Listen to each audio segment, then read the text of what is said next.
What's the temperature in Cedarhurst today? Today in Cedarhurst, expect a high of 33 degrees. Whoa. Hi, Ray. Stargate? I'll take it. Thank you. Thanks for saying hi. So today, what's today? Anybody else want to say hi? Who else is with me and Ray?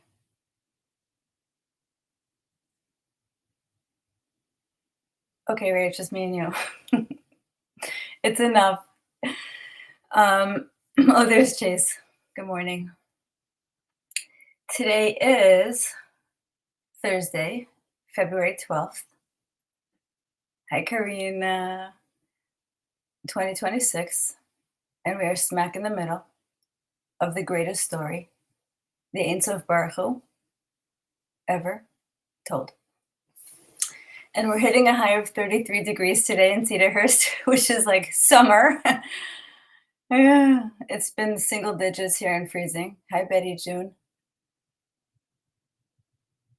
It's amazing what a little sunlight and a little bit of warmth can do. Hey, Eileen Kramer. Yay. Thanks for being here. Today, we're going to do a few things. We're going to read through the class 2 notes from Rabbi Goan on Tikkunei Zohar, and we're going to go inside Tikkunei Zohar. I read 20 more pages in Shaul Malcho's translation, and I picked out my favorite page to read with you guys, to go through it together. And I want to start off by playing a video. The premise of my class today, Brandon Lee Taylor. Talk about sunshine. The premise of my class today is that there's been predicted to be this great pole shift, this event that, I don't know, people have predicted that's going to like change planet Earth. I think of it now in non-literal terms. I think of it in terms of, hey, hermit, you're excited about a book. I get excited about books too. You should see, I have my stacks of books are ridiculous. I ran out of bookshelf space, closet space, mostly thanks to Garment, because he's a machine. He can't stop churning out books, Baruch Hashem. So the pole shift that I think about in non-literal terms now is Sydney Ryan. Good morning. Is that the male and females will, the evil forces have been playing with our energies, the male-female energies from behind. They've been like behind the scenes manipulating us to, what's the word? Invert our magnetic attraction, male-female to each other, to make men feminine and women masculine. I think that's been their most devious game, making it look like it's the right thing. And, that men who are these nice guys, softies, are like the right guy. And they're so unattractive. Trust me. We want strong men. We want decisive leaders. And women, like, what man is attracted to this hardened, go-getter, workforce woman? So the real work of Geula is the pole shift, to shift back into our natural essences. Man into his masculinity, woman into her femininity. So let's go to, I want to start off with a video that really caught my attention because it named something that I always felt. And words come as such gifts because they give structure to these free-floating concepts inside our consciousness. And when you have the words to describe, you're like, oh, that's what I always felt. No one ever said it out loud and gave it substance. Yes, Hermit, you're so smart. The elite think it will happen and go to their bunkers underground. So true. It's not non-literal. It's not a literal pole shift. Okay, let me just put that, see what people can see what you said.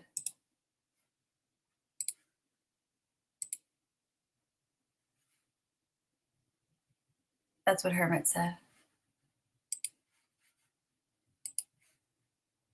Okay.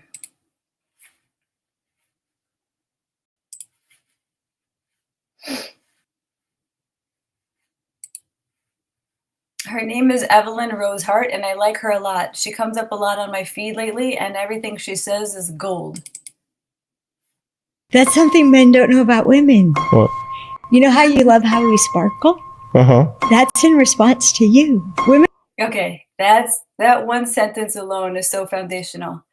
If you see a woman sparkling, she's thinking about a man. don't sparkle when they're just with each other.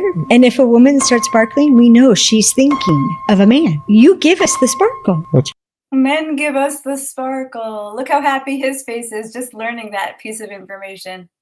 Great. Yes! Thank you for saying that. Makes me feel good. You also don't know that it just takes one of you. Like one of you, and we know you're for us, that to have all of us feel safe. When we had Greg's celebration of life, there was a woman who came, and when she took a turn up front, she said, I never spoke to Greg, but I'm here to represent all the women that he affected by being present in our course. And when he would show up, and I would notice, oh, he's there. Okay, we're safe. Just one man. Wow, that's so cool. It's really cool. Yeah, it might be divine. Yeah.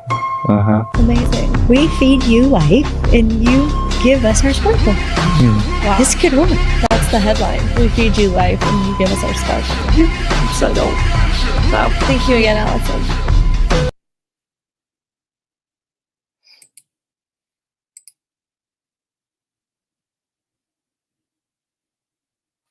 Yeah, that's amazing to find out that it just takes one present man. She said presence. There was that guy Steve who was present, and a whole room full of women sparkled because we feel safe. When even just around being in the vicinity of a man who is in his embodied presence, who is in his neshama, who's connected to himself internally, could make a whole room full of women sparkle. And when men know this, it makes them happy. It makes them feel purposeful. Look how happy that guy looked just finding out that information. And this is the pole shift. This is the restoration that we're looking for. To remember and relearn how to interact male and female in a proper way, in a face-to-face way. I'm just reading the comments. They look good. אני אראה עושה מאוחר יותר מישראל. מילת דואק.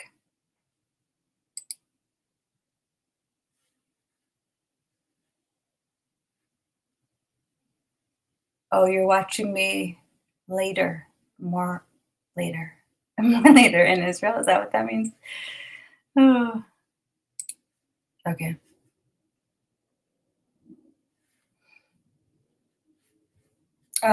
So my other theory is that when we relate this to the tree of life structurally, I want to relate this to Zohar. It was the backside of the tree with its tentacles infiltrating the front side of the tree. The front side of the tree is when relationships are face to face. There's no manipulation, there's no distortion, there's no disharmony. Yura put out a video on school that was amazing this week where he said, how do you know you're with your soulmate? And he gave one marker, one hallmark, and he said, are you in constant machlokas with them? Which is fighting. Are you always fighting? If you're always fighting, you're not with your soulmate. You're not with your true soulmate. And it only took me 28 years to figure that one out. But it's good to know for the future relationship that I anticipate coming in, because entering into geula, when the Kutchabrichu reunites with his Shechinte, because they've been in separation ever since the exile. I think for 6,000 years they've been in separation from each other. This will mirror inside every single relationship down here.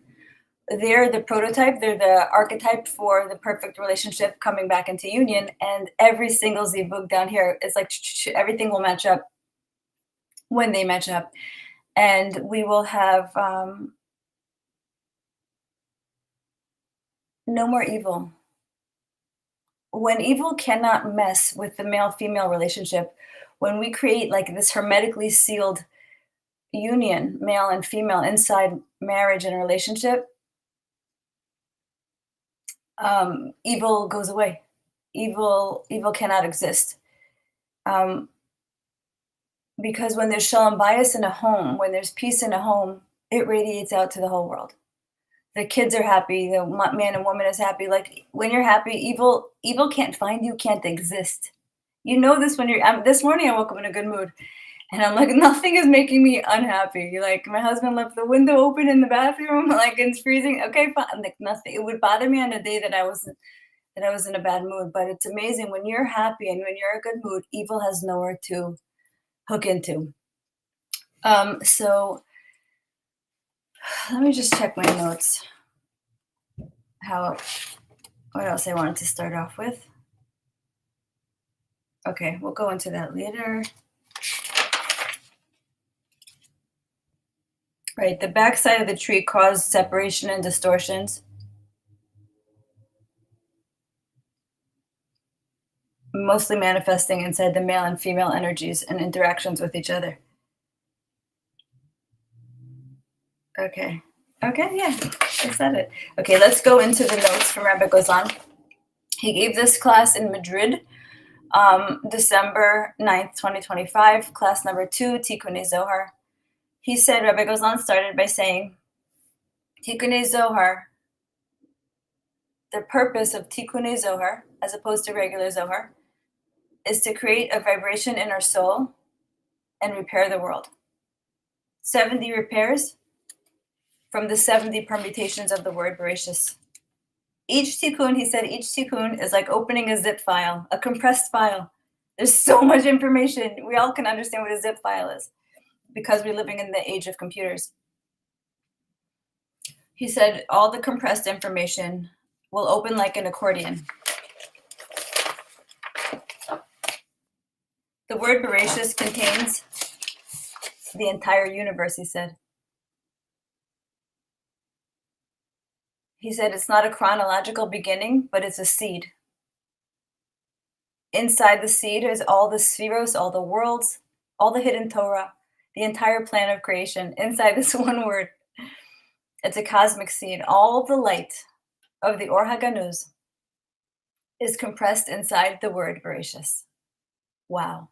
Wow. I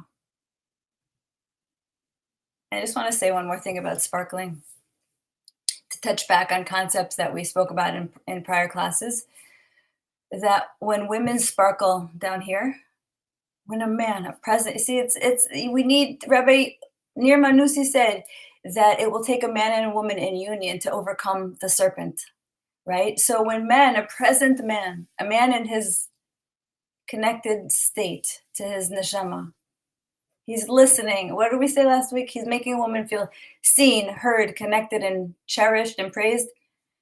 She's sparkling down here, right? And you know my sign for opening the secret chamber. So when she's sparkling down here, she's transmitting an energy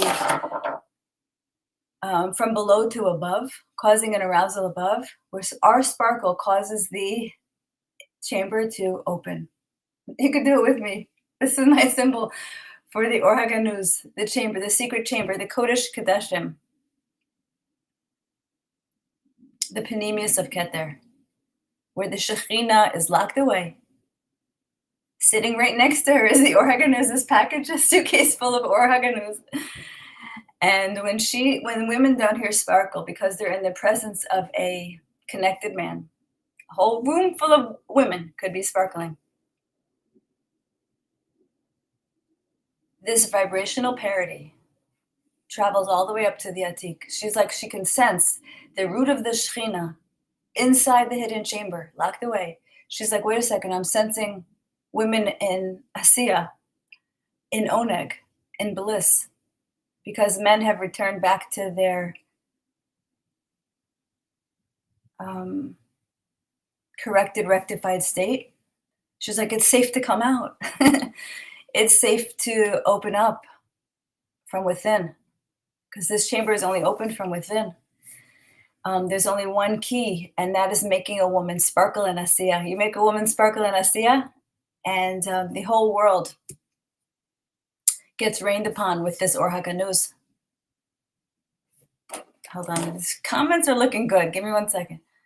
Oh, we have Yakub. Hi, Yakub. Good morning. Good morning, Achi. Because the Zohar, let me bring this up. Because the Zohar reveals that in time of Geula, the hidden light of the Shekhinah, the feminine presence of Hashem, the girl Hashem, rises from exile. What was concealed becomes radiant. You always say the best things. Thank you.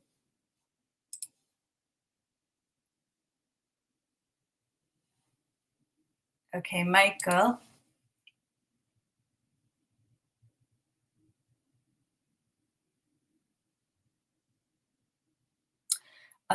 Gender is everything. Everything has its masculine and feminine principles. True. And they tried to make the bathrooms like one sex. Like they tried to even like make it so there's one gender neutral. They tried to like neuter us. Gender manifests on all planes of correspondence, as Yira says. Hermit, what did Hermit say? It took me 14 years is half of 28 years. So consider yourself lucky. They cloud out their eyes. So yeah, it's more difficult to see our counterparts. That's interesting. Hopefully the veil is lifted and we could see our counterparts more easily now. Okay, let's go back to the notes. The 6 letters allude to the 6 days of creation, the 6 letters of the word Bereshis. The Torah is their anpin, and the Shekhinah is the revealed world. All the light from above will be revealed here.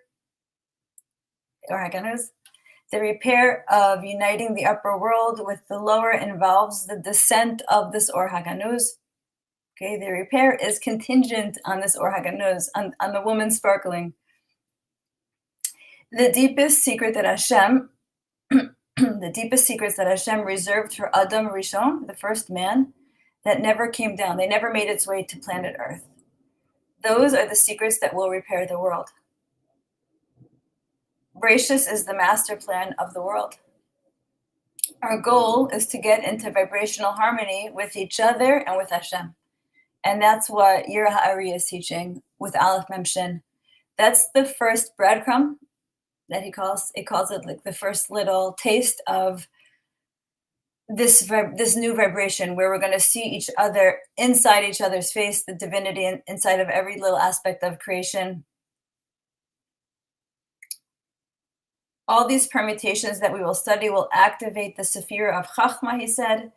Rabbi Goan said, the consciousness of Mashiach. All vibrations originate inside the consciousness of Mashiach. Since Mashiach is already here on earth, he begins to activate these vibrations, and all of humanity will become affected by Mashiach. Why? Because Mashiach is quantumly entangled with HaKadosh Baruch Hu. Mashiach is quantumly entangled with HaKadosh Baruch Hu. That's a great sentence. Hi, Shana. And Mashiach is also quantumly entangled with every single soul of Israel. And so if Mashiach is this bridge maker, right, where he's quantumly entangled with Hashem and quantumly entangled with every soul down here, he quantumly entangles us. And he will give us, and he'll like step back. He'll do his job. That's how I see it anyway. He'll do his job of reconnecting us. So each one of us will go direct to Hashem. We will not need a middleman. Mashiach is not here to be a middleman. We're not playing that game again. He's here to teach you how to see the divinity inside of everything in creation, and thereby give you the gift of your own direct relationship, Yashar El, to Hashem. He's not here to be your babysitter for the rest of your life.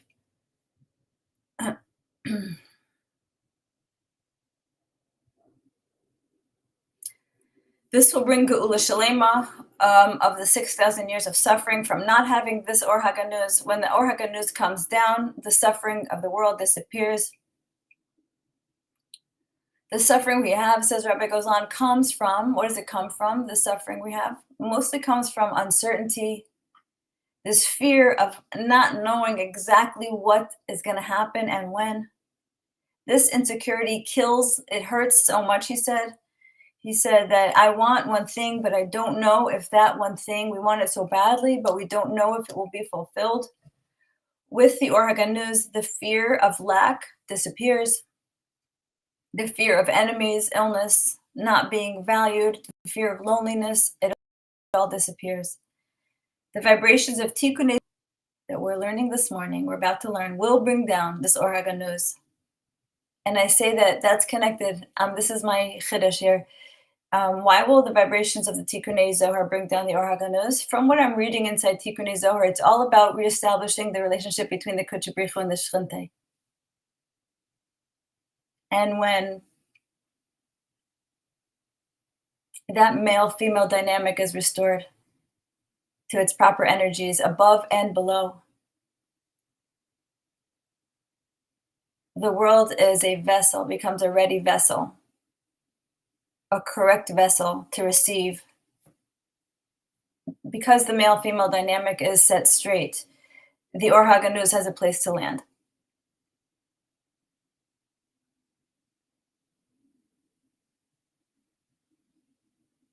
Okay, and Rabbi Goan said, the thing, whatever you desire, the thing with you, what you desire happens instantly, instant manifestation. Only a Kadosh Baruch Hu can do this right now. Who else is experiencing this, he says? Mashiach. Because Mashiach, it's basically saying that he has the abilities, these kochot of Hashem vested within him. Why? Because Mashiach is intricately intertwined with Hashem. The two consciousnesses of Mashiach and Hashem have merged into one. In other words, the wish that Mashiach makes instantly materializes. And because Mashiach is intricately connected to the soul of all of the people, when Mashiach begins to reveal himself, the things that people want will happen for the good. It will not work for evil. And evil will meet a dead end. That's my title. I loved it. Evil's going to meet. The backside of the tree is going to fall away. It's going to disappear. And when the backside of the tree that was like through stealth and covert tactics, or it was throwing wrenches into this male-female dynamic, causing disunity, causing us not to see our counterparts, as Hermit said, putting a veil over our eyes. When that falls away and we can see each other clearly and find our soulmates clearly, this backside of the tree is like out of a job. They're like the Wicked Witch of the West who's melting. She's melting because she's got nowhere. She's been seen. She's been found out. She's been unmasked.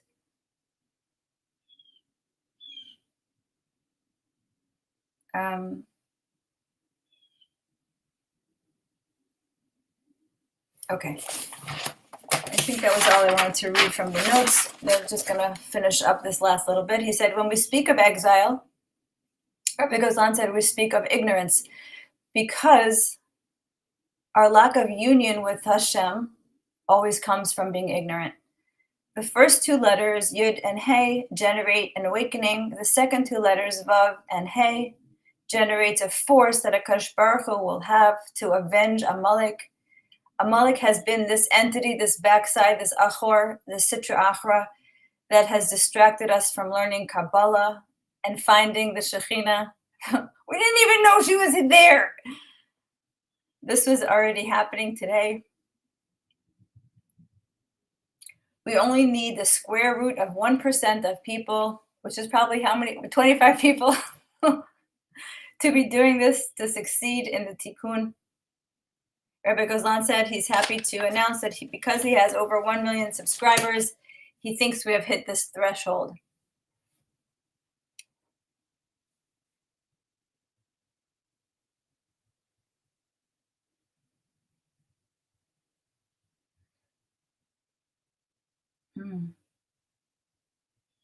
Okay, let's go into Tikkunei Zohar.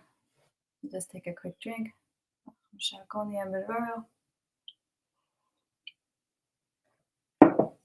Okay.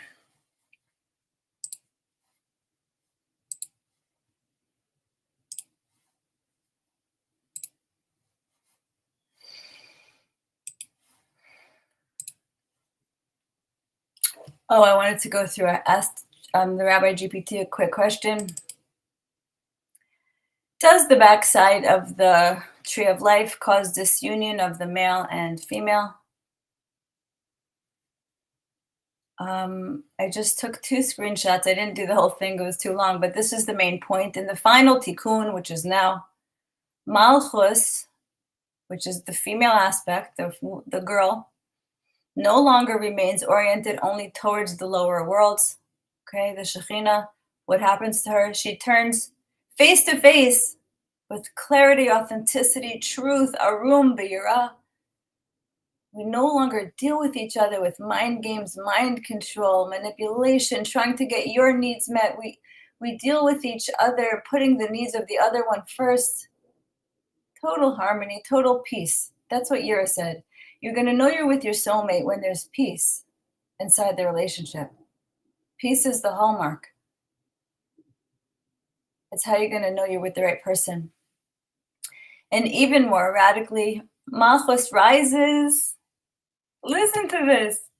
This is the pole shift. Malchus rises from down here in Asiya to get there. That's a quantum leap if I ever heard it. She rises because she's sparkling and because the man made her feel seen, heard, attached, and treasured. She rises to get there. The man gives her wings so that the backside dynamic dissolves at its root. The whole Sitra Achra melts away when man and woman come back into correct polarity. When the crown at Keter and the kingdom in Malchus align, they become mirrors one to each other, energetic mirrors. They come into energetic alignment. There is no more achor, backside dynamic governing reality. And this is why it takes a male and female, not just a male alone and not a female alone, in union to rid the world of the serpent energy. In one line, the backside, the achor orientation of the tree reflects indirect concealed flow, right? When you're playing mind games inside relationship with each other, you're not dealing in a face-to-face way. When Zeir Anpin or Malchus are aligned back to back, that condition manifests as disunion in the lower worlds. Okay, Tikkunei Zohar. It was page 51 and 52.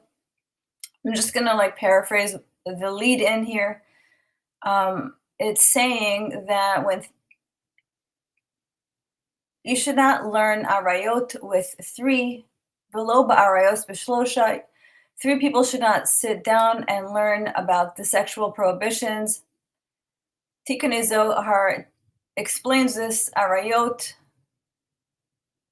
as Samael and the serpent. It should not be in 3. What are these 3? Not really 3 people, but they are Mashchas, Af, and Chema. That the third be among them, meaning that you should not have the 3. This is what I understood, at least, that the 3. What is that word?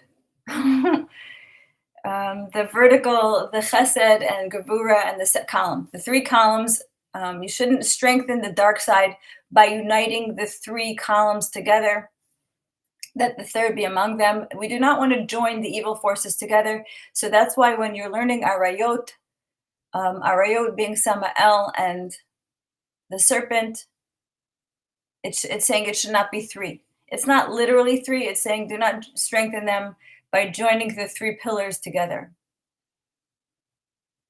And because of this, one does not expound on the arayot with three. The work of Bereshis is the opposite. One does not expound my Bereshis with two, so they not make separation, but only with one who is in union. And because of this, man should not eat two, one should not drink two, and not in the Merkava, because one has no partnership, which is Metatron, in the manner of the Neshama, which has no partnership in the body. Okay, that's why, okay, what it's saying here,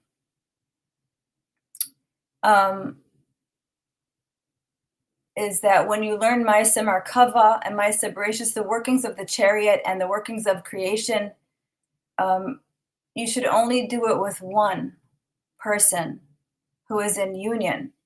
What does this mean? Let me just make sure you guys could see this. Okay. What does this mean? Is that you have to have the understanding. It doesn't literally mean just one person. It's saying you have to understand that Hashem is one. That there is no separation between Hashem, the Ein Sof Baruch Hu, and all his manifestations. You can't separate out the Ein Sof Baruch Hu and the Kutche Baruch Hu. Okay, Hashem is all of his manifestations. They are not separate from him. They are all costumes, I would say. Every single manifestation of Hashem down the tree of life, including us, is wearing a Hashem costume. You are right now, look at your body, look down at your body. That's a Hashem costume. So that's why when it says you shouldn't study the workings of creation and the workings of the chariot, you should study it with only one.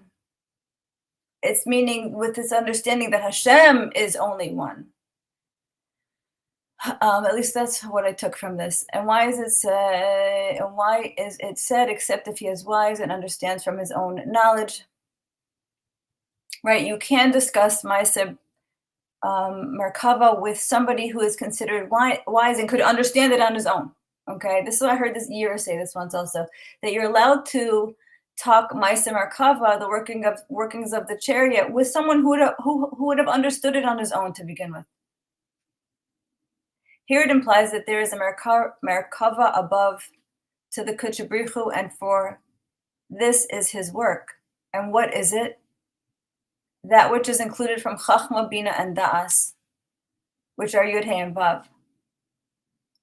The work of the three letters is Hey, the lower Shekhinah. The completion of the three letters. About her it is said, and all of the work of Mishkan was completed. So from what I understand here, is that if you have the Chachma, Bina, and Da'as to understand that Hashem, the Ein Sof Baruch Hu, and all of the other emanations of Hashem are Hashem Echad, Shemo Echad, all his names and himself and his essence is one, including the Shekhinah, including the lower Hey, the Yud, the Hey, the Vav, and the Hey, it's all one. And all the workings of the Mishkan was complete, and she is the Hey of the sixth day, Bayom HaShishi. And because of this, although we say, okay, hold on. I want to get to the main point here. It turned and said, if he is wise and his own knowledge, for surely with these three, one may expound in the Merkava alone.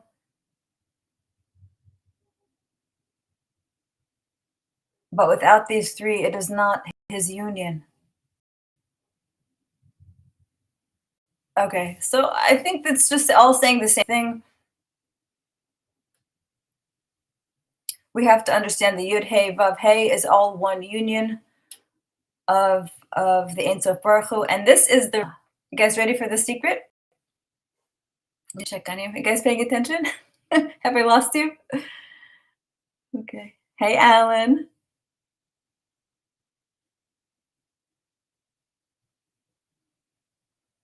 Okay.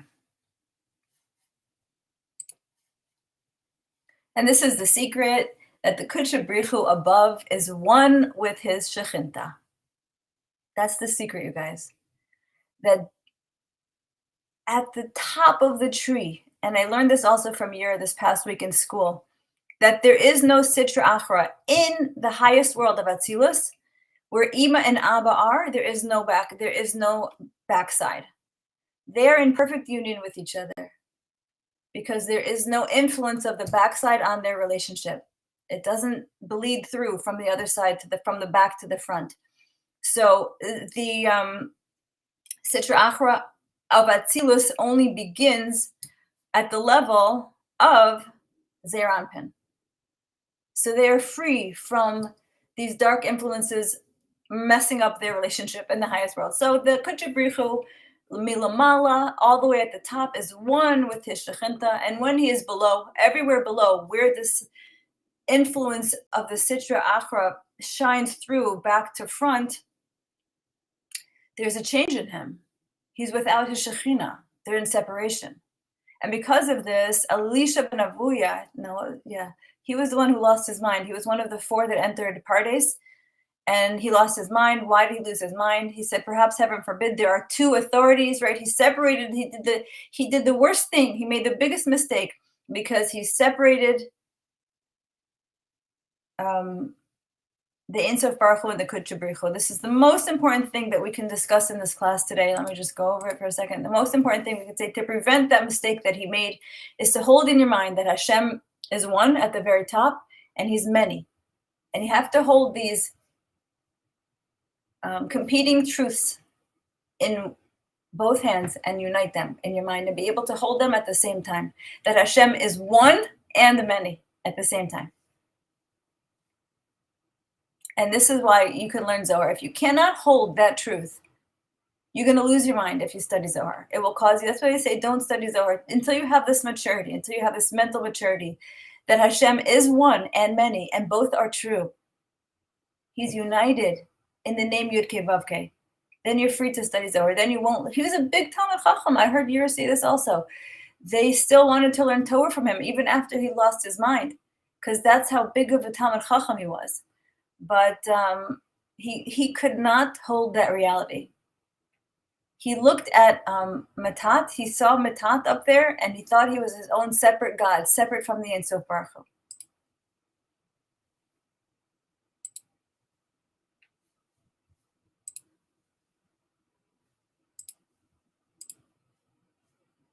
Okay.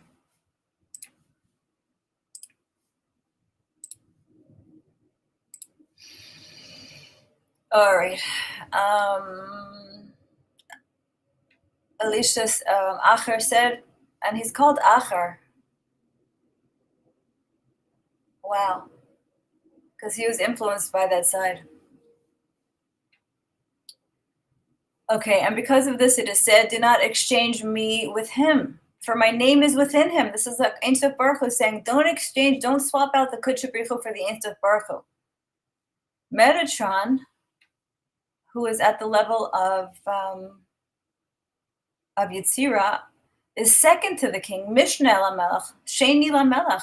And when the Shekhinah is without her husband, when they're in separation, in all the lower worlds, from Beria, Yetzirah, and Asiya, the Shekhinah and the Kudsha Brichu are in separation from each other. This angel, Matat, is called Mishneh La, is called secondary to her. And there is a change that the forces are not recognized in her. Right? The Shekhinah loses her status. And that she is the Matronita. And in what is she concealed? Okay, she starts to put on a costume too, influenced by the dark side. She gets distorted. The Shekhinah becomes distorted inside the lower worlds. And she is called Amma. As in the verse, if a man sells his daughter to be a maidservant, Yimkar Ish es bito la'ama. Ish in this verse is the Kudsha Brichu. When a man, the Kudsha Brichu, sells his daughter, the Shekhinah, to be a maidservant, to be the spouse of Matat. she becomes something called Mitatron with a yud. The evil handmaid is the maidservant of the mixed multitude, right? She gets demoted. She's used, she's hijacked by the dark forces and used as their maidservant because that evil handmaid and her children are not recognized in her. The Shekhinah is concealed. She becomes concealed. She's enslaved inside the dark forces within her servant, within the Mishnah, like a soul within a body.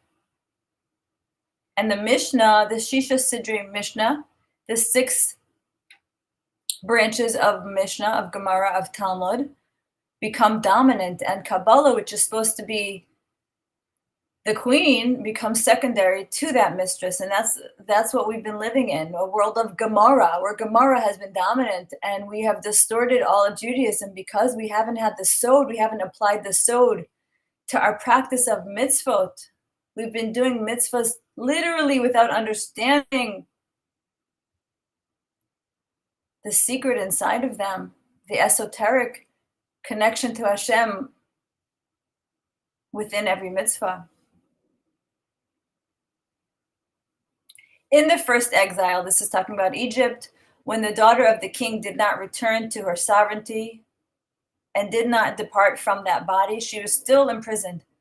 Okay? We left Egypt, but we did not leave enslavement. She did not go out free, and because of this, it is said of them, we were slaves to Paro in Egypt because they were under the dominion of that servant. And because of this, Paro said in that place, I do not know Hashem, because the only Hashem that Paro knew was the level of Yitzira. He didn't know the Ein Sof Baruch Hu. He only knew the level of Matat. And because of this, they went out in flight. They had to scramble and run. The Jews went out still like slaves. When you're still a slave, you're running out of prison and you're looking back and you're scared. Like a servant who has no writ of freedom. He wasn't given a passage of freedom. We ran in under the cover of night. That's how we left Egypt. But this is the good news in the final redemption, which is now, which is unfolding before our eyes, moment by moment. The daughter will not go out with this servant.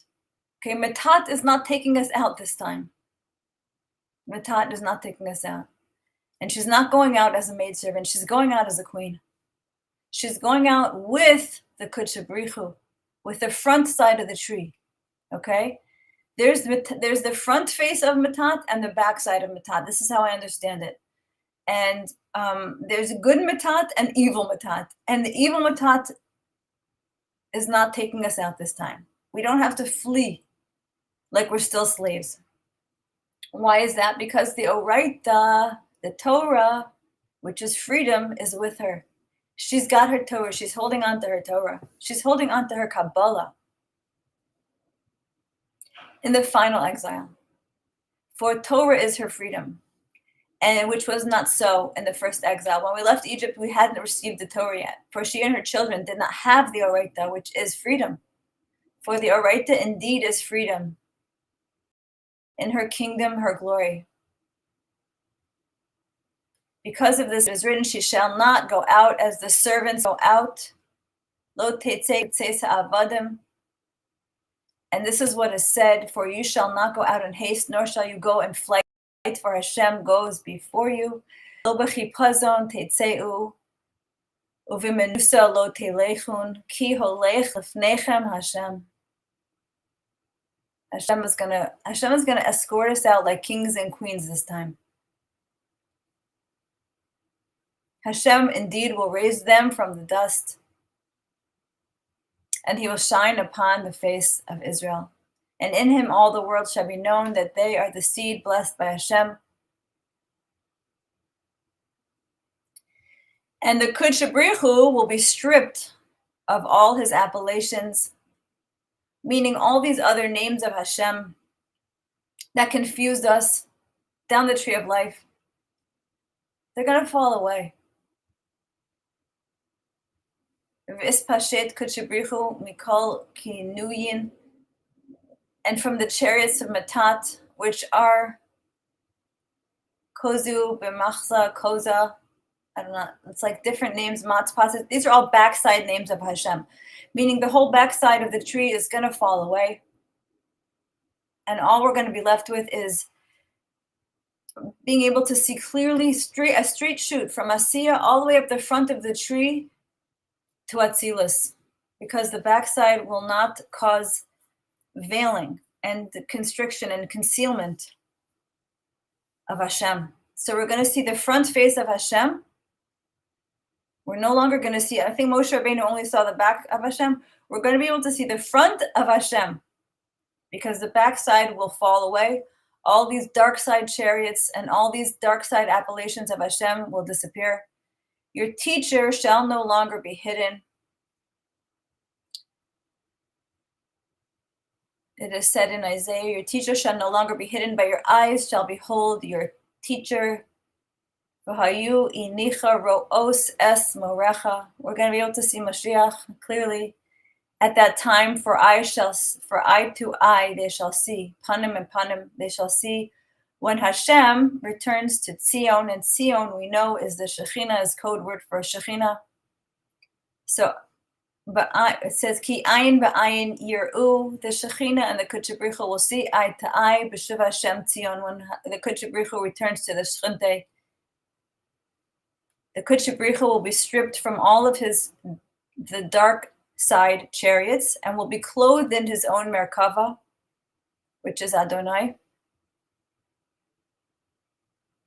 which is Yud-Kei Vav-Kei, which is Elokim, which rises in the reckoning of Ehaya and Adonai.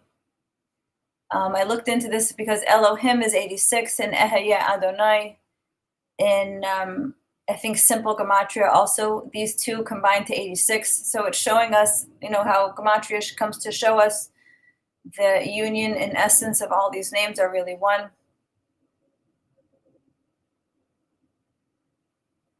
And in him they are all concealed.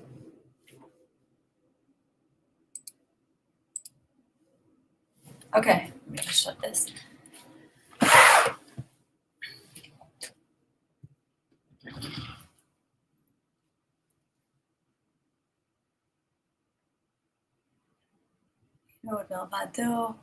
Hi, Irma.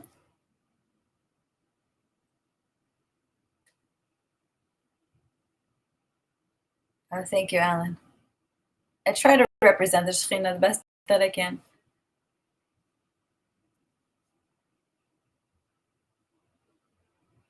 I love spelling errors. Mordechai, Kahan.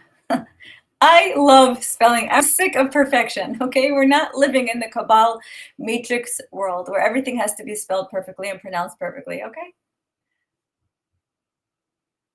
Oh, thank you, Chase.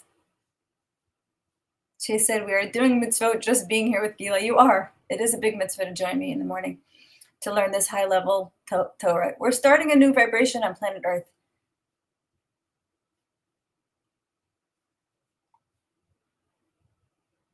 Oh, I gotta show this one.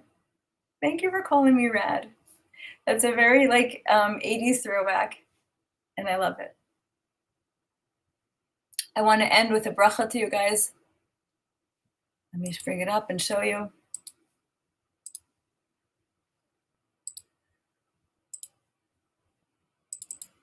I won't sing it to you, but I want to. It says, Yivarechecha Hashem v'yishmerecha. This is the priestly blessing. Hashem will bless you and watch over you. Ya'er Hashem panav eilecha. Hashem is going to show us his face, the front side of the tree. All we're going to see is the front side of the tree. Eilecha v'yichonaka yisa Hashem panav eilecha. Hashem will lift his face to you. V'yasem lecha shalom. And give us peace, world peace. This is what Mashiach is after. This is what we're all after. Peace inside relationship brings peace to the world. When women sparkle because men come back into presence and see them, acknowledge them, hear them, validate them, take their intuition seriously, women will sparkle. And when women sparkle down here in Asiya, in this lowest realm, we'll just do this. And we will see, we will merit to have the full Or HaGanuz revealed to this earth, to all the worlds. All eyes are on us. Every mothership is docked right near planet Earth, right in Asiya, because they know that our peace, starting down here, affects every other realm out there. May we merit to see this peace as free people, truly sovereign and free. We are not running out of Egypt in the middle of the night this time. No. We're leaving slowly, hand in hand, like kings and queens. I'll see you guys at some point next week. I'll put up a notice on Facebook and the chats and let you guys know which day. Until then, have a beautiful Shabbos.